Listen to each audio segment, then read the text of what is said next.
A day in the life ng auntie mo sa Dubai. So ayan, nagbahon ako ng kwek-kwek na may suka dahil requested. Nakuyat ako dahil kay Miss P. Anyway guys, this is my second video for my A Day in a Life and this is also my last 2 days dito sa pinapasukan kong trabaho. Na nakakalungkot pero alam kong may plano yung Lord sa buhay ko. But to be honest, napakahirap maghanap ng work dito sa Dubai.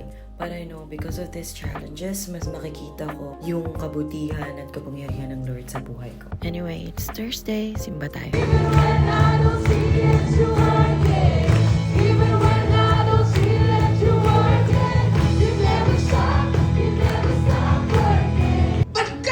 Is the specialist in all things work together for God. Sa mga mananampalataya ni Kristo, walang nagkataon lang. Na ako ng Diyos ang sitwasyon because He never